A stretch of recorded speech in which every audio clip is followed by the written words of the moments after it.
With how sad steps, O moon, thou'st climbed the skies, how silently and with how wan a face. What may it be that even in heavenly place that busy archer his sharp arrows tries? Sure, if that long with love acquainted eyes can judge of love, thou'st feels a lover's case. I read it in thy looks, thy languished grace. To me, that even the like thy state describes.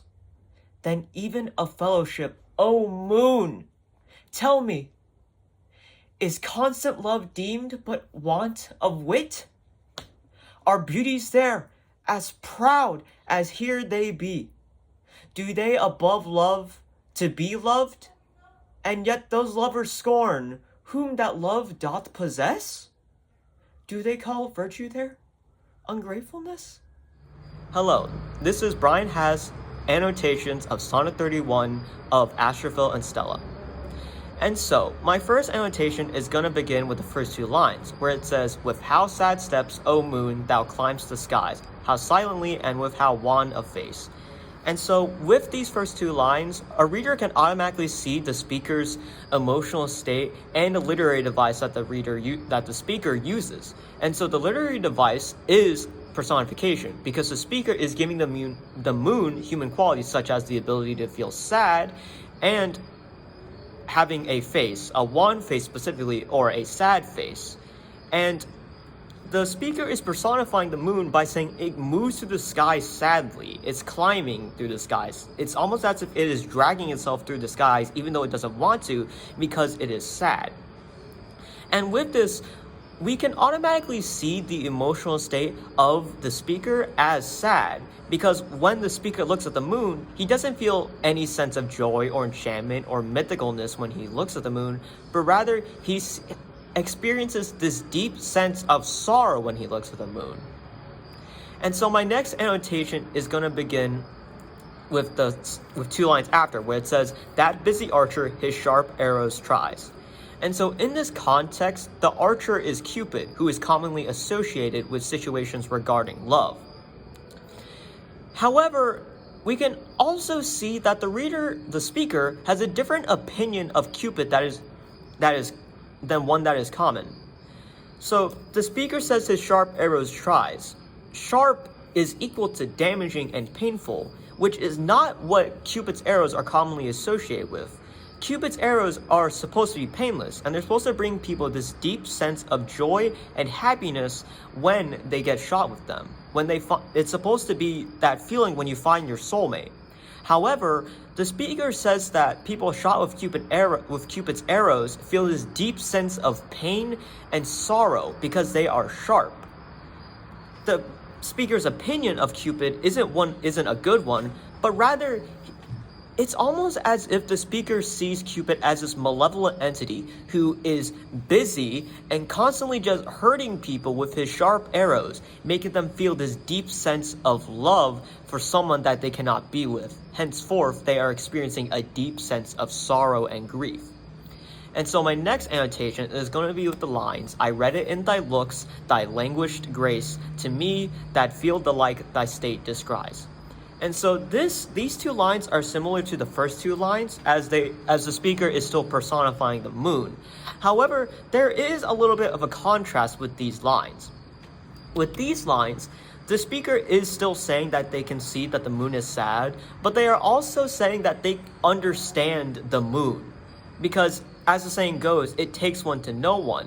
And when it says, I read it in thy looks, the speaker is saying that they understand the feelings that the moon is feeling because they have experienced those feelings. And this can lead us to the conclusion that the moon is a metaphor for the speaker, because the speaker is saying that he himself is also experiencing this deep sense of pain, sorrow, and grief, and he can see that the moon is experiencing the same deep pain, sorrow, and grief that he is. And so my next annotation is going to begin with the next line, where it says, then even of fellowship, O moon, tell me, is constant love deemed there but want of wit? And so when the speaker is talking to the moon, he not only personifies it as a being, but he also calls it a companion of fellowship, meaning that he feels this deep sense of kinship with the moon. He feels that the moon feels the same feelings that he feels. This deep sense of sorrow, pain, and grief. And he even asks the moon a question. He asks the moon if love is judged as being a want of wit, which Merriam-Webster describes as foolish. So he is asking the moon, someone he feels a deep kinship with because the moon is feeling the same feelings of grief. He's asking the moon if loving people is foolish. He's asking if people will judge him as foolish and a fool for loving somebody.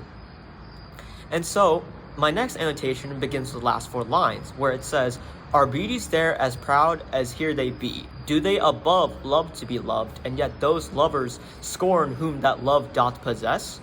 Do they call virtue there ungratefulness?" And so what this means is that the speaker is asking the moon if the people above, such as angels in heaven, want to be loved, that they have this deep desire to be loved, and yet they hate those who try to give them that love. The speaker is asking the moon if loving people will give you hate. And so we can also see a contrast with the fact that the speaker, his name is Astrophel, and he has this deep unrequited love for a girl named Stella. And so he is comparing himself with these heavenly people, and Stella as also these heavenly people. He is saying that Stella is the heavenly host who wants to be loved but hates those who give her love. And he is the person that is trying to give her love but is being hated for doing so. He is comparing himself to higher beings who want to experience love but are unable to love those who give them that love. And so my final annotation is going to be with the meaning of this poem being in a sonnet.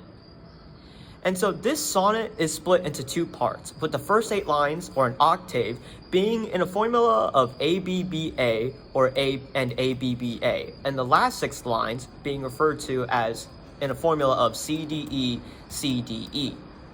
And so automatically you can see that the poem is split into 2 different segments, with the first 8 lines and the last 6 lines. But when you read the poem, you can see that there is a contrast between the first and last section. And so the first section is the speaker feeling this kinship with the moon. He is saying that I understand the same grief and sorrow that you are feeling. However, the last 6 lines switches from this sort of empathy to this feeling of bitterness, because the speaker is asking the moon, is there even a point to loving if I will just be given hate in return? Is there even a point to trying to love people who want love if they're just going to hate me?